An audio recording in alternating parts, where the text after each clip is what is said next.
Madame, Messieurs, bienvenue sur Gabon 24. Le secteur de l'enseignement supérieur a été, pour les autorités déchues, parmi les plus oubliés entre universités à l'agonie et années académiques décalées, situation précaire des étudiants et enseignants. L'enseignement supérieur a besoin aujourd'hui d'un souffle nouveau au Gabon, faisant face à un besoin important en enseignant. Les autorités de la transition ont procédé récemment au recrutement de 116 docteurs pour les universités et grandes écoles du Gabon. Qui sont-ils? Comment s'est passé le processus de recrutement? Mais surtout, dans quelles conditions vont-ils exercer? Autant d'interrogations pour lesquelles nous allons tenter d'apporter des éléments de réponse dans ce plateau spécial qui reçoit déjà en première partie Dr Andy Grégory Leinda, docteur en droit privé et par ailleurs coordonnateur général du collectif des 116. Bienvenue, docteur.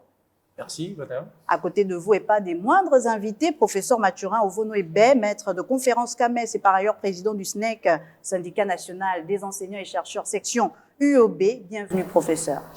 Merci, madame. En deuxième partie de cette émission, nous aurons le docteur Maura, docteur Meignet, docteur Nicolas pour terminer ce plateau avec nous en seconde partie. Mais déjà, pour commencer, docteur, professeur, peut-être par donner votre appréciation de cette mesure du recrutement de cette centaine d'enseignants au niveau des universités et grandes écoles du Gabon. Surtout, quel était l'intérêt d'un tel recrutement, docteur?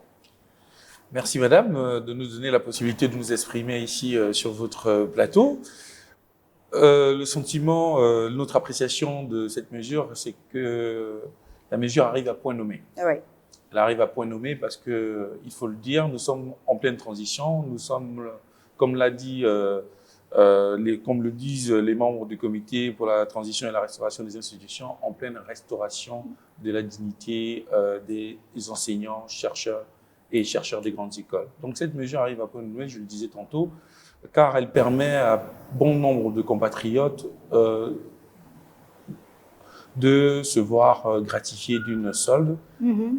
Et quand on dit gratifié d'une solde, c'est surtout de pouvoir être digne, être capable de se prendre en charge, parce que pendant plusieurs années, ceux-ci n'ont pas pu obtenir de quoi se prendre en charge. Donc la mesure est une mesure salutaire. Nous ne pouvons que la saluer d'entrée du jeu.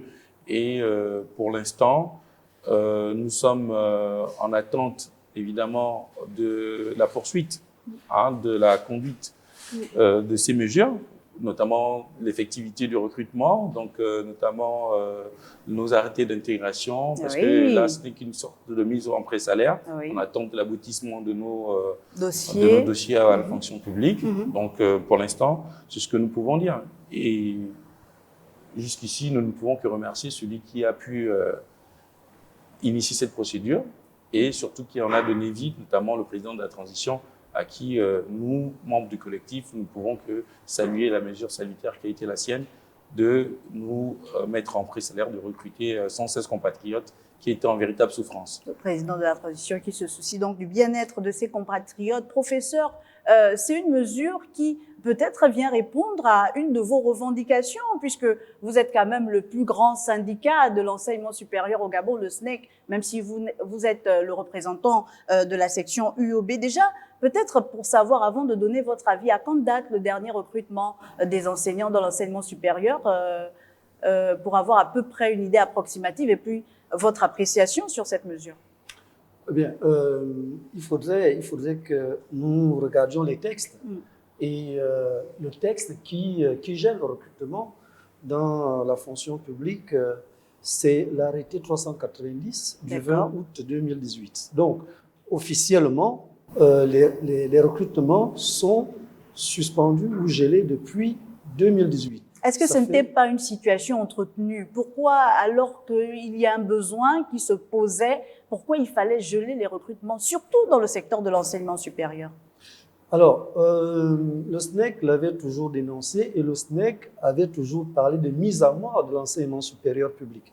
Donc, les autorités déchues avaient un plan ourdi de mettre à mort l'enseignement supérieur public, notamment en créant des universités périphériques, en créant des écoles supérieures périphériques, afin d'y envoyer des étudiants au prix du contribuable. Vous voyez, donc, au dos du contribuable, pardon. Donc, ce qui se passait, c'était tuer l'enseignement supérieur public pour nourrir les universités et grandes écoles privées qui, en retour, versaient les royalties à ces autorités. Oui, mais bien sûr. Donc, les rétrocommissions.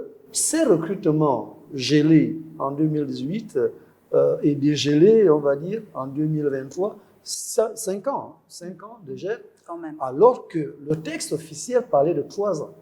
Donc le SNEC avait déjà dénoncé cela. Et lorsque les autorités de transition recrutent 116 Gabonais, le SNEC ne fait qu'applaudir, ne peut qu'applaudir, même si on le comprend, nous avons regretté le manque de respect des procédures. On aura le temps d'arriver sur cette question des procédures qui est également importante puisqu'elle est régie aussi au niveau de l'enseignement supérieur, mais peut-être revenir vers le docteur Leinda. Alors, il y a plusieurs enseignants qui sont recrutés, des docteurs qualifiés, mais qui sont-ils exactement? Quels sont les profils? Est-ce que vous pensez que toutes les universités au niveau du Gabon ont pu bénéficier d'enseignants ou est-ce qu'on parle seulement de l'université Omar Bongo? Bien, s'agissant des profils, ils sont multiples et variés et divers. Surtout, nous parlons des grandes écoles et des universités. Quand on parle de grandes écoles, il y a des docteurs issus de l'Institut national des sciences et de gestion, de l'Institut technique d'Ovendo, ITO, de l'Institut universitaire des sciences de l'organisation, UISO, s'agissant des grandes écoles. En ce qui concerne les universités, il y a l'université Omar Bongo, bien entendu. Il y a l'université des sciences de la santé, l'US. Il y a même certains qui qui exercent du côté de l'université des sciences et techniques de Massoukou. Donc, les 116, ce sont ceux-là. Et bien d'autres aussi qui viennent de la diaspora. Il y en a des collègues, et il me semble que certains d'entre eux vont rejoindre ce plateau. Oui, en deuxième partie, mais déjà commencer à éclairer également l'opinion, parce qu'il se susurre qu'il n'y aurait que des docteurs qui auraient évolué au niveau du Gabon, qui ont été recrutés. Est-ce que vous avez également regardé du côté de l'étranger? Oui, bien sûr. La mesure a été la plus inclusive possible. D'ailleurs, c'est le maître mot. Nous sommes dans le dialogue, dans la transition, et cette transition se veut inclusive. Et l'inclusivité vient aussi démontrer là par l'accueil de nos frères et sœurs qui étaient à l'étranger, qui ont soutenu leur doctorat depuis belle lurette, mais qui, pour des raisons diverses et variées, n'ont pas pu regagner le Gabon, parce qu'à chaque fois qu'ils faisaient la demande pour accéder à un poste d'enseignant, celle-ci était souvent recalée. Donc, les profils sont divers et variés. La mesure ne concerne pas que les docteurs de l'université Omar Bongo. Eh bien, cette mesure s'étend à tous les docteurs qui sont en attente d'intégration, aussi bien dans les grandes écoles que au niveau de l'université Omar Bongo. Avant de revenir vers le professeur, il y a ces enseignants vacataires qui ont eu en charge les travaux dirigés durant plusieurs années. J'ai eu le témoignage d'une enseignante qui dit dispenser des cours à l'université Omar Bongo depuis 2017, mais qui n'a reçu aucune somme d'argent, ni intégration, ni régularisation. Est-ce que ceux-là ont également été pris en charge? Oui, pour la plupart. En tout cas, ceux qui se sont ceux qui sont signalés, ceux qui ont pris part, qui sont membres du collectif.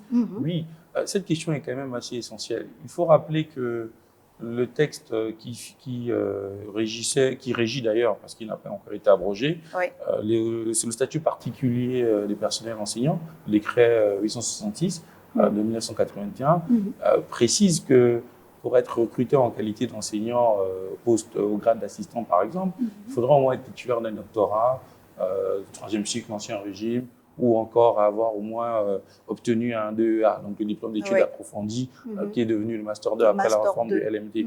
Eh bien, plusieurs de nos collègues ont sollicité leur recrutement en qualité d'enseignant permanent.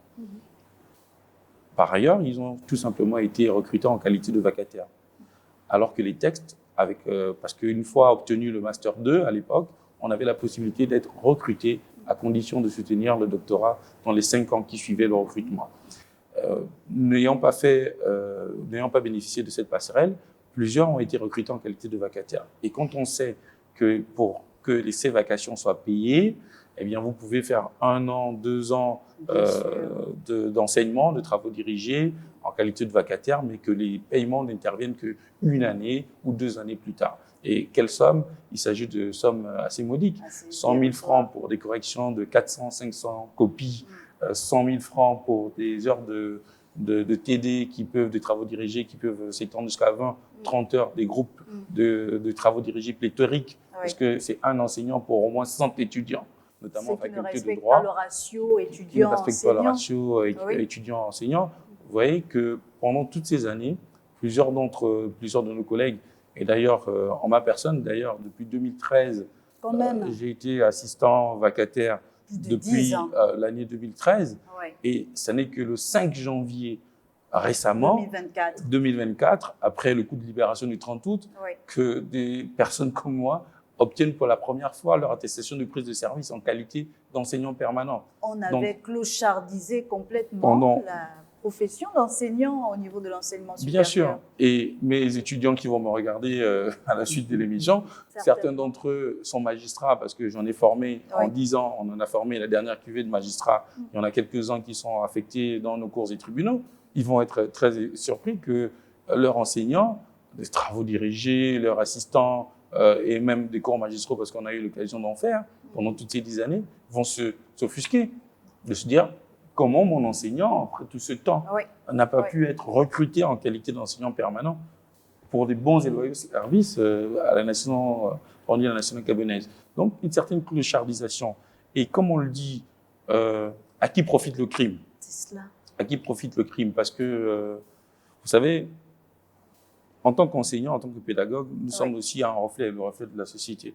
Si l'enseignant reflète la misère, vous ne suscitez aucune émulation. Vous ne donnez pas envie, oui. Vous ne donnez pas envie à l'étudiant de pouvoir, parce qu'il va se dire, mais pourquoi avoir fait de si longues études si on n'est pas capable de se prendre en charge? Un métier aussi noble. Professeur, peut-être pour vous donner la parole, surtout après le témoignage de Dr Leïda qui est quand même assez touchant, la transition, le coup de libération vient finalement mettre fin ou est en train de mettre fin parce qu'on ne peut pas régler des problèmes de plus de 60 ans en 4 mois, mais a déjà commencé avec des premiers pas, notamment avec ce recrutement. Peut-être une question personnelle. Quelle est votre perception de cette transition? Surtout que, sans trahir un secret, vous avez quand même été enlevé à 2 reprises par les autorités déchues. Alors, comme tout Gabonais qui se respecte, la transition, effectivement, est venue mettre fin depuis le 30 août 2023 à ce système inique, à cette dictature qui ne disait pas son nom. Mais nous espérons que la transition, par le CTRI, qui, je ne vais pas rappeler ce que signifie le sigle, ce comité de transition pour la restauration des institutions, nous osons espérer au niveau du SNEC que la transition viendra aussi restaurer la dignité enseignante. Oui. La dignité enseignante et surtout restaurer l'état de droit. L'état de droit avec le respect des libertés syndicales, etc. Effectivement, personnellement, j'ai été enlevé à 2 reprises et torturé avec des plaintes classées sans suite. Le premier enlèvement, c'était en 2017, en avril 2017. Et le deuxième enlèvement, c'était en juin 2021. Oui. Donc, bon, c'est un souvenir, sont des souvenirs très douloureux. Très douloureux, on l'imagine. Mais ça ne s'est pas limité qu'à ça. Ça, ce sont, on va dire, des sévices corporels, des souvenirs de sévices corporels, etc. Mais moralement, il y a des atteintes. On prend un coup. Ben oui, on prend un coup et ça ne s'arrête pas aux enlèvements. Mon collègue le disait tantôt que depuis 2013, il est enseignant et ce n'est qu'en 2024 qu'il a son attestation de recrutement. Mais moi, je suis maître conférence CAMES depuis 2017 et jusqu'à présent, je ne suis pas reclassé. Donc, vous voyez, il y a Tant de choses. voilà, en Oui. dehors des enlèvements des services corporels, Oui. il y a atteinte À la à l'intégrité dignité. morale, Oui. atteinte à la dignité de la personnalité.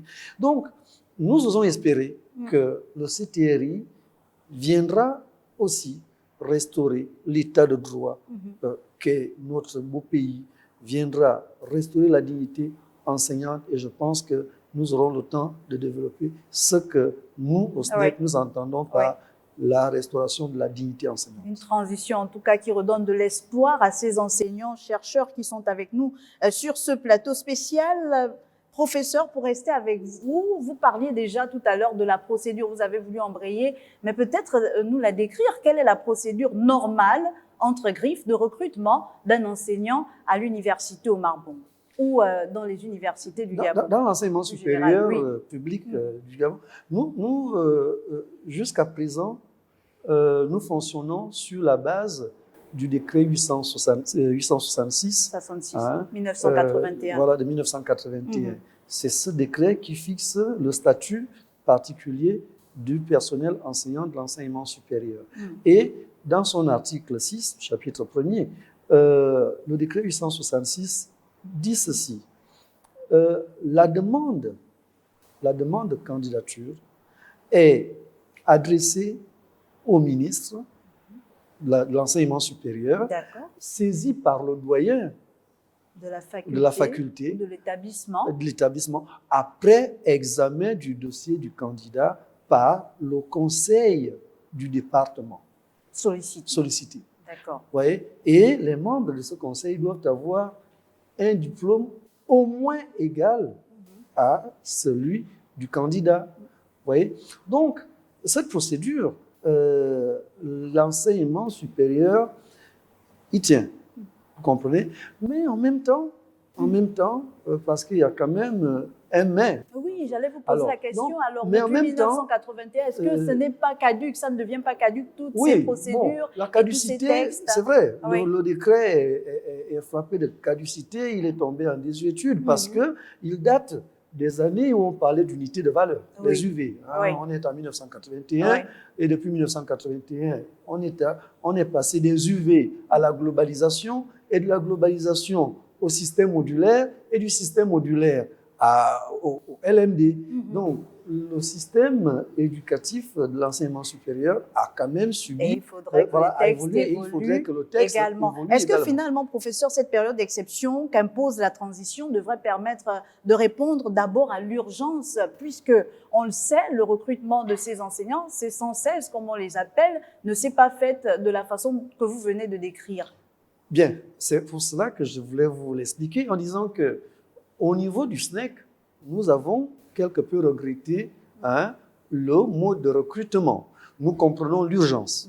Nous comprenons l'urgence et en même temps, nous savons aussi que nous sommes en période d'exception. Très bien. Donc, en période d'exception, on recrute pour effectivement soulager les enseignants parce que le ratio enseignant-étudiant était déjà assez déséquilibré. Recruter 116, et j'ai même envie de dire que ce n'est pas 116, parce que lorsque vous regardez la liste, il y a des doublons. En fait, je pense que c'est 111. Et nous pensons qu'il faut aller au-delà.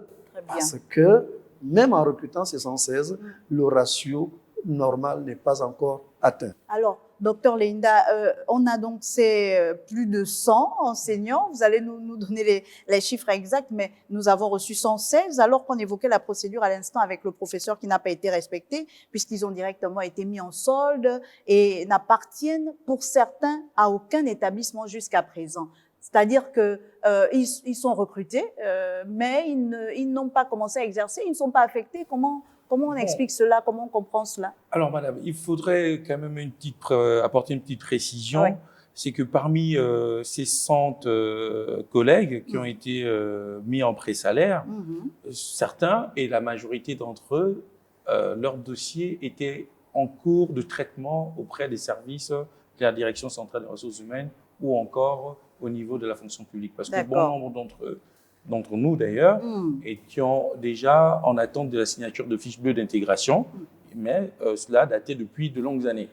Il y a quelques ans, mais c'est une portion congrue, de nos collègues qui viennent de l'étranger ou qui venaient tout simplement de soutenir leur thèse de doctorat, eh bien, ils ne représentent qu'une partie infime de tous les 100 qui ont été mis en pré-salaire. Donc, d'une façon ou d'une autre, le recrutement aurait été acté. C'est certainement la lenteur, évidemment, au niveau du traitement de ces dossiers de candidature, de recrutement, qui a nécessairement donné, qui a donné l'idée au président de la transition parce qu'il a été sollicité par notre collectif. Nous sommes allés vers lui pour lui exprimer effectivement la situation délicate dans laquelle nous exercions et que, en attendant, et c'est pas une nouveauté en tant que telle, eh bien, il était question quand même de soulager, tous ces jeunes compatriotes qui étaient en souffrance en prenant la décision de les mettre en pré-salaire. Donc, il n'y a pas que ceux qui n'ont pas été, qui n'exerçaient pas. Quoique, pour ceux d'entre eux qui n'ont pas été directement, qui n'exerçaient pas déjà dans ces universités, il faut rappeler qu'il y a des réticences encore au sein de certaines grandes écoles. Et j'allais d'ailleurs vous poser la question, qui nous est parvenue que selon certaines indiscrétions, il y a certains chefs d'établissement qui ne veulent pas, concrètement, il faut le dire, donner les éléments nécessaires à la prise de service de ces docteurs. Oui, il faut dire que la note du directeur général du budget des finances publiques instruisant la direction de la solde de créer des postes budgétaires pour la centaine de collègues en attente d'intégration à la fonction publique, cette note demandait à ce que les bénéficiaires de la mesure puissent produire un certain nombre de documents, notamment une attestation de prise de service et une attestation de présence au poste, bien pour se rassurer que les différents bénéficiaires sont bien présents dans les établissements, les grandes écoles, qu'ils soient en mesure de pouvoir exercer.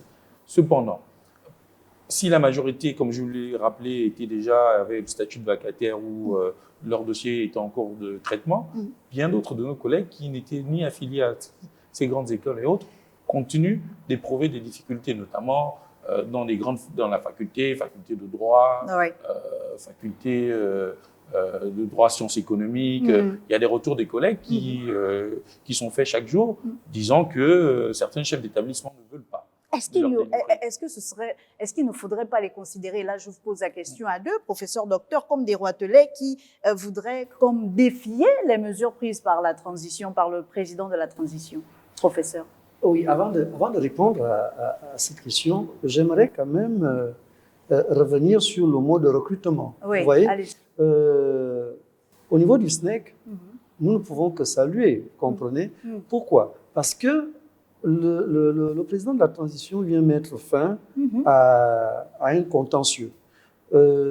J'apprécie que le collègue parle des dossiers qui étaient déjà dans le circuit de signature des visas.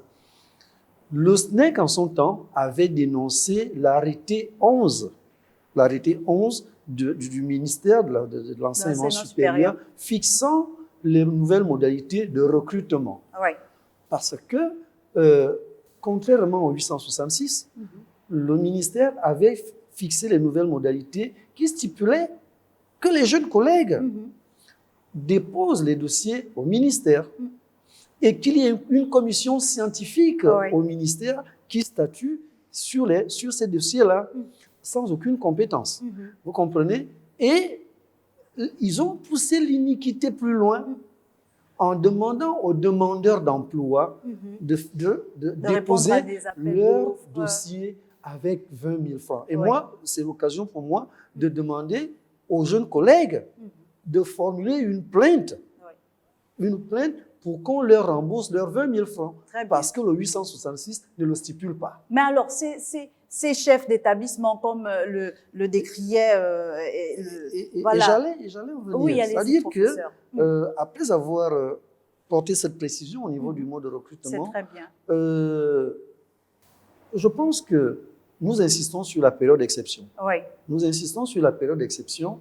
Si le président de la République à recruter, il ne revient pas à un chef d'établissement de refuser de donner un quelconque document à un enseignant ou à un personnel que le président de la République Et a ce sera recruté. votre mot de fin pour cette première partie. Docteur Leïnda, avant de nous quitter, est-ce qu'il faudrait dire qu'il y a certaines autorités au niveau de ces établissements qui viendraient saper les mesures prises par la transition? Bien, vous avez eu des témoignages de certains des collègues. Ah oui. Si les faits sont avérés, évidemment, ces faits, ces actes, ces agissements doivent cesser. Il s'agit de jeunes compatriotes, des personnes qui veulent participer aussi par leur effort au renouveau de notre pays. Très bien. Donc, si des personnes décident d'être là, quand on sait que plusieurs d'entre nous ou plusieurs d'autres collègues, plusieurs collègues ont été recrutés depuis Oui. de longues années, mais qui n'effectuent pas, qui n'exercent effectivement pas leur mission, leur fonction d'enseignement. Donc, il faut donner la possibilité, et si ces agissements se poursuivent, eh bien, il faudrait éventuellement sanctionner Bah pour oui. que tout cela puisse s'arrêter. Donc, mon mot de fin, il me semble, nous sommes en train de quitter le plateau.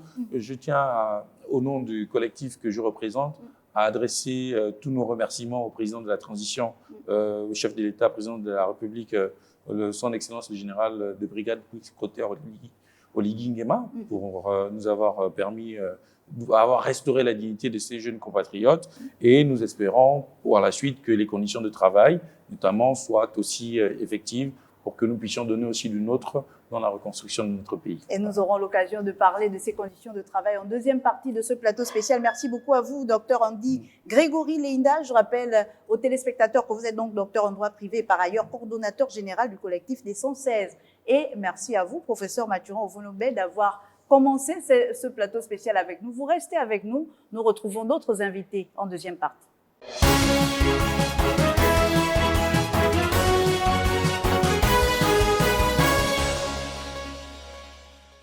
Deuxième partie de ce plateau spécial sur Gabon 24 consacré au recrutement de 116 enseignants-chercheurs au niveau de l'enseignement supérieur et docteur, j'y arrive, Meignier Anissé nous a rejoint sur ce plateau. Vous êtes docteur en psychologie clinique, psychopathologie. Merci d'avoir accepté l'invitation de Gabon 24. Merci pour votre invitation. Et nous sommes toujours avec professeur Mathurin Ovonoébé, maître de conférence CAMES et par ailleurs président du SNEC UOB. Merci professeur d'être là avec nous. C'est moi qui vous remercie. Alors, nous étions déjà en train d'embrayer sur les conditions de travail des enseignants et chercheurs, mais comme le docteur nous a rejoint, on prendra peut-être le pouls de ce que vous pensez par rapport à cette mesure de recrutement des 116 enseignants et chercheurs, en précisant que vous faites quand même partie de cette catégorie qui évolue à l'étranger. Peut-être nous raconter un peu les difficultés que vous avez rencontrées une fois que vous avez obtenu votre doctorat, vous êtes rentré au pays. Est-ce que vous avez initié la procédure pour être recruté? Merci. Effectivement, j'ai soutenu ma thèse de doctorat en 2016, décembre 2016 pour être plus précis. Oui. Tout de suite, je pense début 2017, je suis venu au Gabon pour postuler à l'université Omar Bongo au département de psychologie. Alors j'ai fait cette première démarche. Malheureusement, le dossier avait été purement et simplement rejeté. Alors, je ne me suis pas découragé parce que, bien entendu, c'est ce que je souhaite faire depuis que je suis à l'université. Oui. Donc, enseigner. Je suis justement allé en France pour faire cette thèse de doctorat avec l'espoir et le souhait, l'envie, la détermination de revenir au Gabon, de revenir où j'ai fait mes premiers pas dans la recherche pour dispenser les cours et transmettre ce que j'ai reçu aussi bien à l'université Omar Bongo qu'à l'université de Franche-Comté à Besançon. Alors, j'ai initié une deuxième démarche, je suis revenu. Je voudrais quand même préciser que ça nécessite beaucoup d'économies, beaucoup de sacrifices. Quand parce même, que hein? quand on est en France et qu'on cherche des activités parallèles pour essayer de vivre dignement, assumer les charges respectives, soutenir la famille aussi, donc on fait des sacrifices, on revient, on réalise à nouveau les démarches, tout ce qu'il faut, la procédure. Alors, j'ai redéposé une demande à l'université, au département de psychologie. Malheureusement, cette dernière aussi est restée lettre morte. J'ai refait la même chose pour l'IRCH. Alors, c'est passé exactement de la même manière, pas de suite favorable. À chaque fois, c'était avis défavorable sans que j'ai une quelconque explication. Alors donc, quand vous me posez la question sur comment j'apprécie comment vous la mesure, accueillez la mesure, ouais. ça vient à point nommé, comme l'a signifié le docteur Leinda. Je pense que les gens, enfin, on oublie ce qui s'est passé, on oublie ce que nous avons enduré dès lors que nous sommes dans le circuit. Et quand le président de la transition, le président de la République, le général de brigade Brice Clotaire Oligui, décide de prendre cette mesure exceptionnelle, j'ai envie de vous dire que ce jour-là, j'avais sauté, j'avais même touché le plafond. Parce qu'enfin, c'était là, enfin, mon souhait le plus ardent était réalisé. Enfin, Et, l'essor vers enfin, la l'essor vers la félicité, exactement. tant chanté par notre hymne national. Exactement. Professeur, c'est encore un témoignage poignant de ces enseignants recrutés récemment, mais il se pose quand même la question de savoir dans quelles conditions ils vont exercer. Aujourd'hui, l'enseignement supérieur, comme je le disais, nos universités sont à l'agonie. Vous êtes président du SNEC et ce sont autant de revendications que vous portez, professeur. Bien évidemment, parce que effectivement, lorsque la mesure est tombée, 116 enseignants recrutés au niveau du SNEC, nous nous sommes demandé, ils vont exercer dans quelles conditions? C'est bien beau de recruter. Pour ce qui est de l'université Omar Bongo, par exemple, mais ces jeunes enseignants vont nous rejoindre dans l'insécurité totale, dans une barrière poreuse, dans un campus qui abrite des vandales, des malfrats de tous ordres, dans un campus qui n'a pas de bureau pour les enseignants. Voyez-vous, je ne parle plus de Massoukou qui est en chantier actuellement, je ne parle pas de l'UST, de l'US, etc. et d'autres. Vous avez suivi qu'une étudiante a été blessée à l'Institut, à l'IST, par un bloc de béton tombé du plafond. Vous voyez, ces 116 ou 111, pour revenir au chiffre exact, vont exercer dans des conditions pénibles. Et c'est pour cela que nous demandons au président de la transition, président de la République, de faire un effort supplémentaire. Il en a déjà fait. Mais est-ce qu'il n'y a pas... Voilà, j'allais commencer avec les 13 milliards octroyés à l'enseignement supérieur. 3 milliards pour l'université Omar Bongo que vous représentez ici. Est-ce que ce n'est pas un début, puisqu'on va parler de réfection, peut-être de la construction, finalement, de cette barrière, de la construction aussi d'autres amphithéâtres? 3 milliards, effectivement, au niveau de l'université Omar Bongo, et le président de la République a bien précisé que ces 3 milliards, ou du moins ces 13 milliards, ne sont pas alloués aux réhabilitations. D'accord. C'est bien de le dire. Ils sont alloués aux extensions et constructions. D'accord. Donc, très bien. L'existant ne sera pas réhabilité. Il faut, avec cette dotation spéciale, procéder à l'extension et à la construction de nouveaux bâtiments. À l'université Omar Bongo, par exemple, ce qui est prévu, l'architecte est venu nous présenter un avant-projet. Ce qui est prévu, c'est 2 amphithéâtres et un bâtiment de 10 salles de classe. On va dire, ça va faire une augmentation de 1500 places. Docteur Anissé, vous avez commencé à exercer. Est-ce que vous avez un bureau? Comment ça se passe, peut-être, pour terminer votre passage, puisqu'il y a d'autres docteurs que nous recevrons sur ce plateau? Non, je n'ai pas de bureau. Et je tiens à préciser que le chef de département n'en a pas non plus. Et j'ai effectivement démarré les cours au sein de l'université. Il n'y a pas d'électricité dans les amphithéâtres. La salle des professeurs est dans un état là, catastrophique. Donc, si je commence à égrener les mots de notre université toute la journée quasiment. Mais avant de quitter ce plateau, je voulais donner une petite précision. Je représente tous les docteurs qui viennent de la diaspora, qui ont été recrutés, qui ont bénéficié de la mesure du président de la transition. On posait déjà la question à Dr Leinda, effectivement, ce n'est pas un recrutement gabonais. Non, pas du tout. Ils sont plusieurs, des dizaines, qui viennent de l'Université de Lyon, qui ont soutenu leur thèse à Lyon, qui ont soutenu à Paris, à Besançon, à Toulouse, qui sont présentement sur le territoire. Et pour certains ont déjà démarré leurs activités académiques, d'autres sont, puisque l'année, dans plusieurs départements, l'année est en train de s'achever, sont en train de donner les résultats au fur et à mesure. On peut décaler, comme vous le savez. Donc, on est en train de rentrer dans le bain, mais moi, personnellement, j'ai effectivement démarré les cours, les activités académiques, et j'ai été hyper bien reçu, hyper bien accueilli par ma filière. Merci à vous, docteur Anissé Meunier. Je rappelle que vous êtes docteur en psychologie clinique, psychopathologie. Merci d'avoir accepté notre invitation. Avant de recevoir le docteur Maora, je vous propose cette intervention du docteur Rosamour Tsamba, docteur en psychologie et chercheur à l'IRCH, qui revient également sur les conditions de travail de ces chercheurs au niveau de l'Institut de la recherche en sciences humaines. Ce mode de recrutement, il est salutaire, d'accord? Et on espère d'ailleurs, parce que je pense qu'il y a une circulaire, en fait une intervention du président qui indiquait que sur les 3 ans, il devrait recruter davantage d'enseignants-chercheurs pour le compte de l'enseignement supérieur. Mais toujours est-il, c'est que certes on recrute, mais il faut les caser.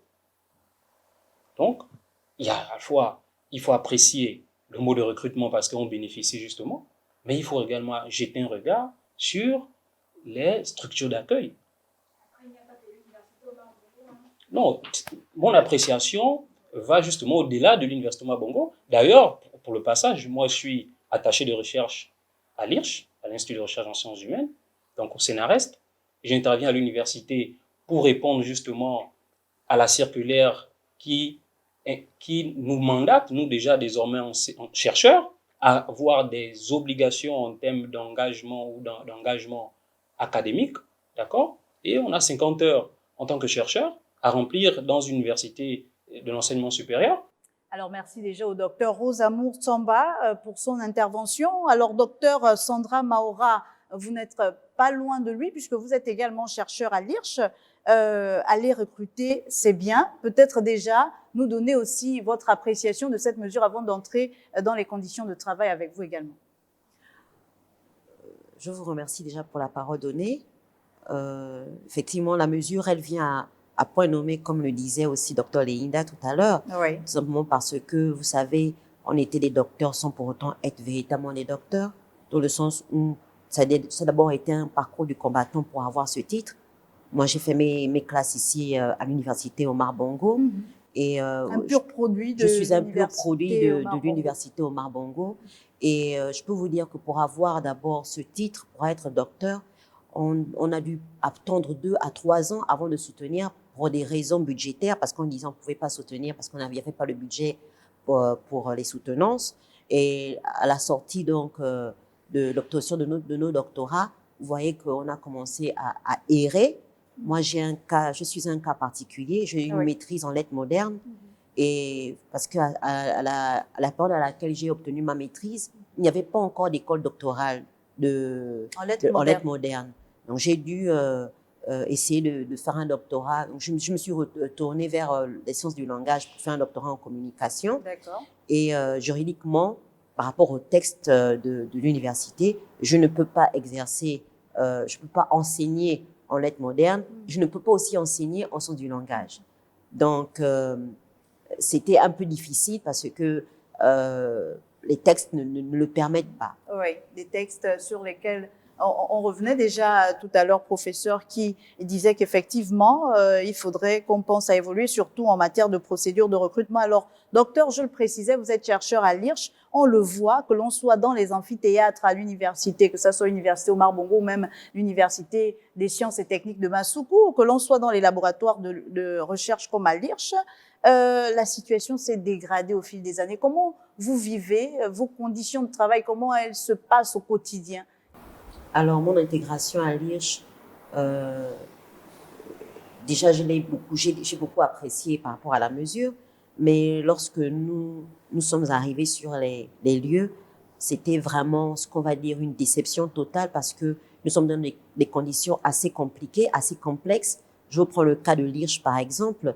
Le bâtiment, il est déjà en désuétude. Enfin, nous vivons dans le risque parce qu'on n'a pas d'autre endroit. On a un bâtiment, une seule salle qui est utilisée par les 3 groupes de recherche, ce qui n'est pas possible, mais parce que le bâtiment, il est en train même de tomber pratiquement.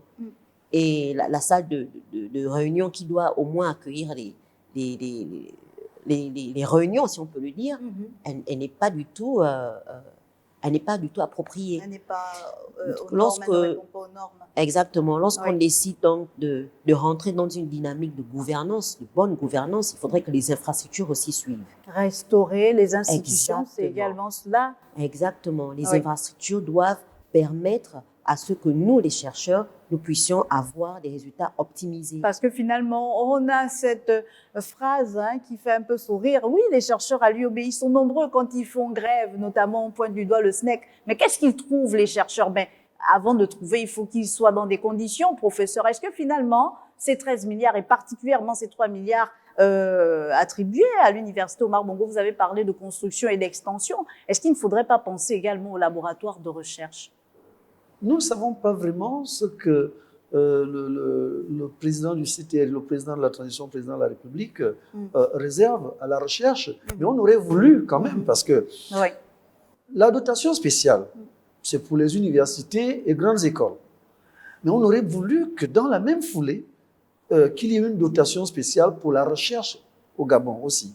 Parce que je vous dis, madame, allez visiter ne serait-ce que le bâtiment de l'IRCH et voir les conditions dans lesquelles les chercheurs gabonais exercent leur métier. C'est totalement incompréhensible. Incongru. Alors, professeur, peut-être à côté de ces 3 milliards, parce qu'on est beaucoup resté sur cette dotation spéciale, il y a aussi les 159 milliards attribués au secteur, et ce sera peut-être par là qu'on terminera cette partie avec Dr Maura, pour le compte de l'année 2024 dans la loi des finances. Dans ces 159 milliards, on espère quand même qu'une part conséquente sera allouée à la recherche. c'est vrai que je n'ai pas encore épluché la loi des finances 2024, Oui. mais effectivement, nous osons croire que dans ces 150 milliards, parce que le budget, il a quand même évolué. C'est bien de le mentionner. Oui, le budget a évolué. Ce n'est pas encore assez, mais il a évolué. Quand même.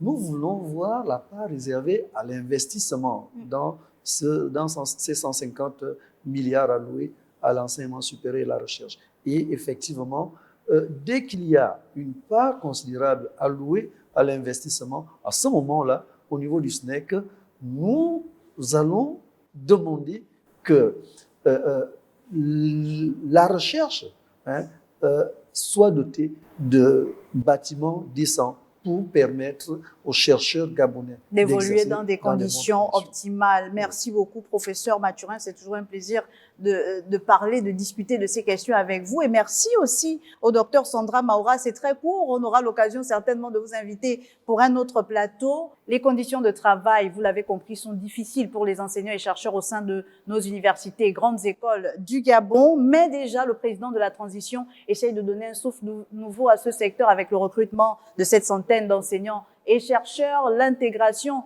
de plusieurs d'entre eux qui exerçaient déjà, mais également la dotation spéciale de 13 milliards de francs CFA à ces universités et grandes écoles, les conditions de travail. Nous en parlons également avec un nouvel invité. Ce sera certainement le dernier pour la fin de ce plateau spécial, Nicolas Ondo, docteur en lettres anglophones, juste derrière cette transition.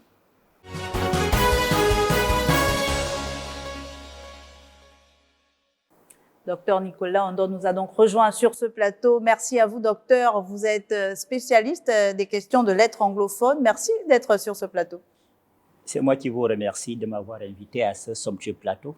Ben écoutez, docteur, vous n'êtes pas une figure inconnue, j'ai envie de dire, de l'opinion. Vous êtes connu du grand public. Vous avez toujours mené un combat, celui de l'amélioration, déjà en votre temps, en tant qu'étudiant, des conditions d'études, donc des étudiants à l'université Omar Bongo. Et parmi les revendications que vous avez portées, c'était également avoir un nombre suffisant d'enseignants, parce que vous avez vécu, comme disait docteur Maura tout à l'heure, vous êtes un pur produit de l'UOB, vous sortez de cette université. Qu'est-ce que ça vous fait, ce recrutement? Quelle est votre impression d'obtenir une centaine d'enseignants recrutés et surtout que vous faites partie de ces 100 recrutés? Merci une fois de plus. Vous savez, comme vous le dites si bien, à l'époque, j'étais le président des étudiants de l'université Omar Bongo. Je n'ai cessé d'apporter cette revendication auprès des plus hautes autorités de l'époque. Vous savez, lorsqu'il n'y a pas assez d'enseignants, l'étudiant est la première victime. C'est le premier qui est lésé, c'est le premier qui est abandonné, parce que tout simplement, vous voyez, le fait qu'il y ait très peu d'enseignants pénalise les études de nombreux étudiants. Tout simplement parce que les étudiants sont obligés de se retrouver, d'accord, plusieurs dans une même salle de classe. Et lorsque vous êtes nombreux dans une même salle de classe, qui va corriger vos copies? Qui va vous enseigner? C'est cela. S'il y a très peu d'enseignants, vous n'allez pas vous en sortir. Donc, c'est une revendication que nous avons à plusieurs reprises, d'accord, portée auprès des plus hautes autorités. Et aujourd'hui, le président de la transition a pris une mesure, celle de dégeler les recrutements. Les recrutements ont été gelés pendant plus de 5 ans, d'accord, sinon 5 ans et quelques mois. Aujourd'hui, la décision de dégeler les recrutements tombe. Et je fais partie, comme par hasard, parmi les premières personnes à bénéficier de ces recrutements. Ouais. Vous voyez que ça ne peut qu'être quelque chose de louable. Ça vient redonner de l'espoir Oui, aussi. ça nous donne de l'espoir dans la mesure où beaucoup d'entre nous, pour des raisons que vous connaissez certainement, avaient été blacklistés. J'allais d'ailleurs en venir. Vous êtes particulier parce que votre histoire, elle est tout aussi particulière. Vous avez, pour votre liberté de ton, subi certaines choses. Aujourd'hui, vous êtes parmi les personnes recrutées. Il y a cette procédure qui n'a certes pas été respectée. On en parlait déjà avec le professeur, mais nous sommes en période d'exception. Et il y a aussi cette volonté, comme disait Dr Leinda, de restaurer finalement la dignité humaine. D'accord, je suis d'accord, mais je vais d'abord signaler un fait. Oui, allez-y. La procédure a été respectée. Parce que l'exception est même prévue par la loi. L'exception en elle-même est prévue par la loi. Dans une situation... Parce que c'est la loi, d'accord, qui cadre le régime d'exception. Et lorsqu'il y a exception, puisque la loi reconnaît l'exception, ça veut dire que ce n'est pas l'arbitraire. Oui. D'accord? Les juristes peuvent mieux vous expliquer cela. C'est bien de le préciser. L'exception est bien précisée par la loi. Donc, il y a des cas exceptionnels. Ça fait en sorte que nous soyons, en fait, nous sommes là dans un cadre juridique. Oui. D'accord? Oui. Un cadre juridique parce que, regardez par exemple, les députés sont censés être élus, mais ils sont nommés. En période de les maires transition. sont censés être élus. Oui. Les sénateurs sont censés être élus. Oui. Mais toutes ces personnes sont nommées. C'est parce qu'il y a une exception. Pourquoi ne disent-ils pas qu'il y a violation de la loi? Pourquoi c'est quand on veut parler des recrutements dans l'enseignement supérieur qu'on parle de violation de la loi? Qu'on vous fait, Donc, en fait, vous voyez que si l'exception actuelle, prévue par la loi, prévue par la loi d'ailleurs, autorise au chef de l'État de nommer des députés, des sénateurs et tout le monde. et dans cette Pourquoi période pas ne pas le faire? Pourquoi pas ne pas prendre une mesure exceptionnelle? À situation exceptionnelle, mesure Très exceptionnelle. bien. Voilà, nous sommes dans ce cadre. C'est un cadre juridique, l'exception. Et maintenant, pour revenir à ce que vous étiez en train de dire, d'accord? Nous sommes, je fais partie des premières bénéficiaires, d'accord, de cette mesure. Ça ne peut que m'enchanter. Et vous parliez tantôt de mon vécu. Vous savez, Madame Biyogu, lorsque j'ai soutenu au Congo, très récemment, d'accord, il y a mon directeur de thèse qui me disait de ne pas rentrer au Gabon parce que l'université Mariam Gouabi pouvait me trouver une place. Oui. Il pouvait se battre pour que l'université Mariam Gouabi me trouve une place. Parce qu'il me disait, mais tu ne peux pas travailler au Gabon. Avec tout ce que tu as vécu, tu as revendiqué pour la cause étudiantine. Personne ne pourra t'accepter. Tu as fait la prison 1 fois, 2 fois, 3 fois et tu veux repartir dans ce même régime. J'ai dit, c'est mon pays, je retourne. Oui. Dieu fera grâce pour que je trouve du travail. Et grâce à Dieu, il y a eu le coup De de libération qui s'est passé le 30 août. Là, nous ne pouvons que bénéficier de cette transition parce que le chef de l'État, le chef de la transition, a décidé de réouvrir les recrutements. Donc, il y a ce cas. Il y a aussi le fait que même avant d'aller au Congo, je soutiens à l'université avec une moyenne de 16 sur 20. Oui. D'accord? 16 sur 20, je suis censé avoir une bourse d'excellence pour aller à l'étranger. J'ai fait des pieds et des mains pour obtenir cette bourse. J'étais au Congo, je suis même revenu parce qu'ils ne voulaient pas me donner la bourse. J'ai essayé de comprendre. Ils ont inventé un tas d'histoires. Au finish, ils ont dit qu'ils ne pouvaient pas me donner la bourse pour indiscipline. D'accord, mais ça, c'est l'ANBG. Et j'ai adressé des courriers à l'ancien directeur général de l'ANBG et même à l'actuel. ils ne m'ont pas donné l'explication. Mais aujourd'hui, ils me font comprendre que c'est la présidence de l'époque qui ne voulait pas qu'on m'octroie de la bourse.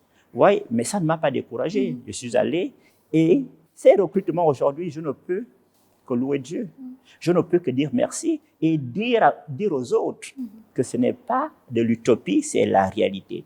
Si moi, qui était blacklisté, qui suis resté sur la liste rouge pendant des années et des années, qui suis resté au chômage pendant près de 7 ans, aujourd'hui, j'ai trouvé du travail, je suis enseignant dans la plus grande université du Gabon, au département d'anglais.